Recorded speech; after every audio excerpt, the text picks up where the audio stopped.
देश में जो है सरकार गिराने की कोशिश कर रहा है। हां, क्योंकि उसको सरकार गिरानी है। लेकिन जॉर्ज सोरस, जब भारत के अंदर जॉर्ज सोरस के इशारों पर चलने वाली सरकार थी, तब जॉर्ज सोरस क्या कर रहा था यह भी जान लीजिए। यह आपको पता होना चाहिए। तब जॉर्ज सोरस क्या करता था जब भारत में यूपीए की सरकार थी। आपको कुछ तथ्य मैं जल्दी से बता देता हूं। भारत के अंदर साल 2011 में कम्युनल वायलेंस बिल नाम का एक कानून ड्राफ्ट किया गया था। और आज मैं इस बात को डंके की चोट पर कह रहा हूं, इस बिल को जिन्होंने ड्राफ्ट किया उसमें 32 लोग थे।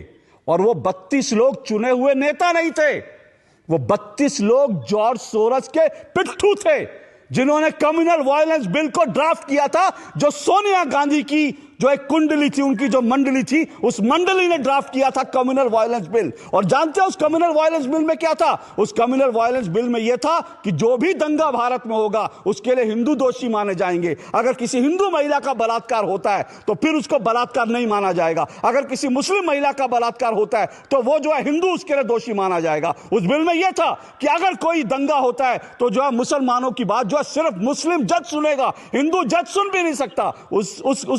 उस प्रस्तावित कानून में यह था कि अगर दंगा होता है और अगर एक मुसलमान कह देता है कि फलाना हिंदू दोषी है तो उसके खिलाफ तुरंत एफआईआर होगी और उसको जेल में डाल दिया जाएगा। और उस हिंदू को साबित करना है कि वो निर्दोष था।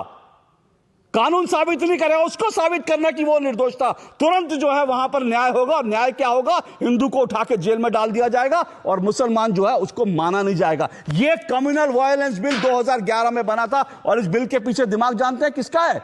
इस बिल के पीछे उन 32 लोगों का दिमाग था जो जॉर्ज सोरस के थे। सोनिया गांधी टॉप पे थी। और इस बिल बनाने वालों में हर्ष मंदार शामिल था। और वह हर्ष मंदार कौन है? वो जॉर्ज सोरस का आदमी है। ये वही हर्ष मंदार है दिल्ली के अंदर जिसके जो चिल्ड्रंस होम थे उस पर छापा पड़ा था। उसमें छोटे छोटे बच्चों का कन्वर्जन हो रहा था। आज भी वो केस चल रहा है। ये था जॉर्ज सोरस का पूरा। और इसीलिए इस जॉर्ज सोरस के इशारे पर राहुल गांधी कहते हैं हिंदू हिंसक होता है। संसद के अंदर कहते हैं हिंदू हिंसक होता है, क्योंकि जॉर्ज सोरस ने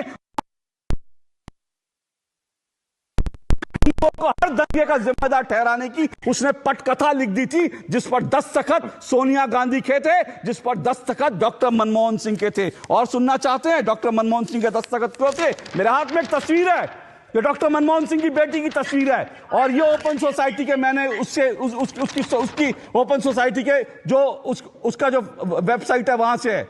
डॉक्टर मनमोहन सिंह की बेटी ओपन सोसाइटी के पेरोल पर थी। समझिए, अगर हिंदू अब भी नहीं समझना चाहता, अगर इस देश में लोगों की अब भी आंखें नहीं खुली हैं, तो फिर इस देश का जो होगा वो आप लोग। मनमोहन सिंह की बेटी सोनिया गांधी, राहुल गांधी हिंदुओं को हिंसक ठहराने की, हिंदुओं को दंगाई ठहराने की जो साजिश 2011 से रच रहे थे भारत के खिलाफ, भारत के हिंदुओं के खिलाफ, वो साजिश क्या थी?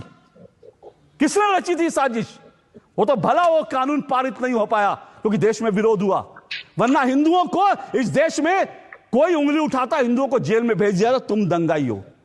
ये जॉर्ज सोरस के इशारे पर क्या क्या हो रहा था, ये तब से हो रहा था। और कश्मीर को लेकर मैं बता चुका हूं, सियाचिन पाकिस्तान को सौंपने की तैयारी थी। क्या इसके बाद भी कुछ बचता है? मैं फिर कह रहा हूं, हो सकता है निशिकांत दुबे के आरोप जो हैं उनमें कुछ पेच हो, उनमें कुछ गलत बात हो, लेकिन एक बार तो आप कहिए, एक बार तो कहिए आरोप गलत है। क्या ये वेबसाइट गलत है? कि वेबसाइट से जो तस्वीर आई क्या गलत है? सोनिया गांधी की तस्वीर लगी, इसको लेकर कांग्रेस ने अभी तक इस पर कोई वो नहीं किया। एक बार सोनिया गांधी कहते हैं मेरा इस संस्था से कोई लेना देना नहीं है, उसके बाद बीजेपी को हम सवाल पूछेंगे कि